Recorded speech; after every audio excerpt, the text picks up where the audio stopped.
La pandémie de Covid-19 met à rude épreuve les services hospitaliers dans les pays européens. Ici, en Belgique, comme à d'autres endroits, les unités de soins intensifs se remplissent bien trop vite et arrivent à saturation. Les personnels médicaux sont désormais confrontés à des choix difficiles. On doit faire des tris de patients, c'est-à-dire sélectionner les patients qui doivent attendre parfois plusieurs heures, plusieurs jours pour des soins.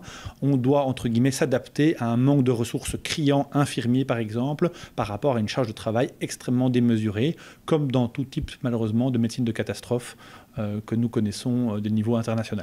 La pression s'accentue sur les soignants, mais beaucoup ne décolèrent pas. Déception du Ségur de la santé, entre démissions en série et sous-effectifs en France, les manifestations se multiplient aussi en Belgique et en Suisse, où la baisse des salaires ne passe pas. On est là parce qu'on n'en peut plus, on est vraiment fatigué, on manque d'effectifs au travail. Moi je travaille au soin intensif pédiatrique et on doit revenir sur nos congés tout le temps. Et on apprend qu'on va en plus nous baisser nos salaires, perdre un pourcentage, et donc c'est inadmissible pour nous. L'Italie, qui a été l'un des pays les plus durement touchés par la première vague, bien avant d'autres, voit surgir la deuxième en étant mieux préparée.